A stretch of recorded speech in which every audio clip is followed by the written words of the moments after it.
Alright, this is going to be one of my last YouTube videos since I'm quitting the community. So to make it special, I'm going to show you how to audio rip a Gemmy item.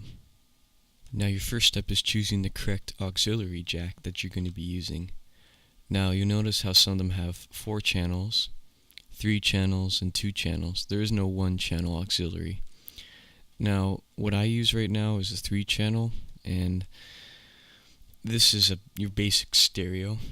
But if you use a 2 channel, that's mono, because here let me show you what I mean by the the stereo and the mono.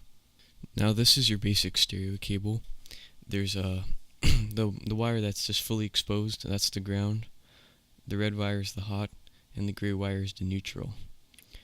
Now you can either have a choice to use all of those, or you can just use the 2. Now what I recommend is use all of them, unless you're going to go for a mono setup, which again, it doesn't really matter.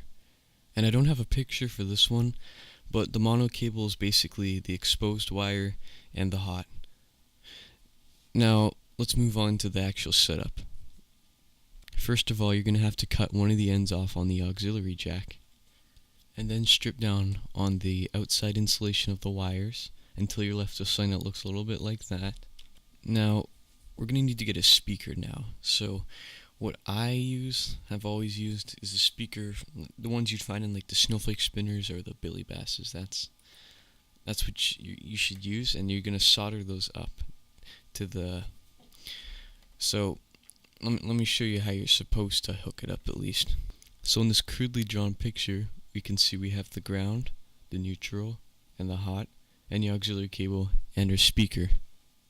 Now this doesn't make a huge difference, but if you want to have stereo, you simply twist together the neutral and the hot, and put the ground on a separate channel on the other terminal.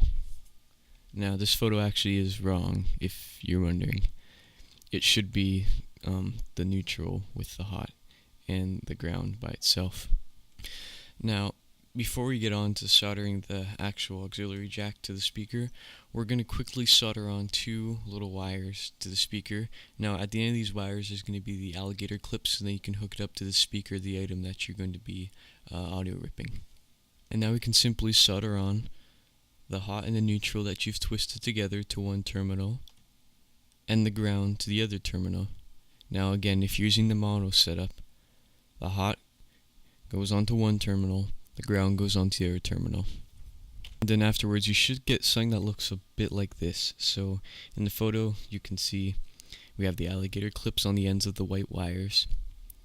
We have these photos have a mono setup, but what would you have is the hot and the neutral soldered to one channel, and then you'd have the ground soldered to the other channel, or terminal of the speaker, as some people say. I don't know.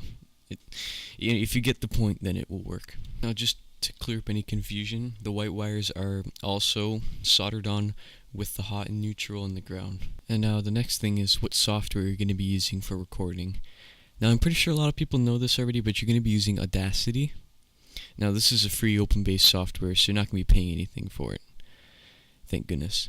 Now, there's not too much that goes into the actual setup of this, but I will still show you how to use it. So when you first open up your software, you'll see up here there's a little thing by the MME, and if it's not an MME, make sure it is.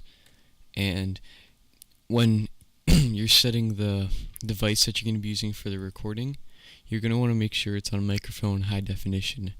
Now for some people, maybe Mac users, it may come up as something different, but if it doesn't, just use that. And if it doesn't work, just keep trying different inputs until you get the right one.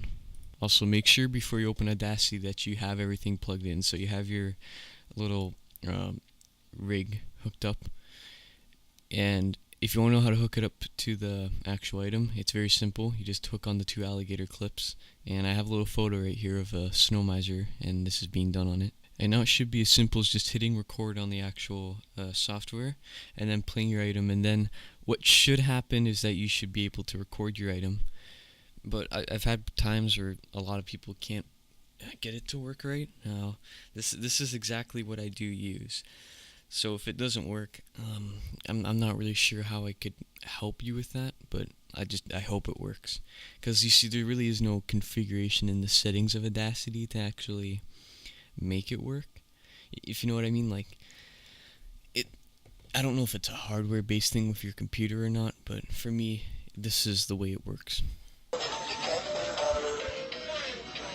And I guess this concludes how you audio rip a Gemmy item. Thanks for watching.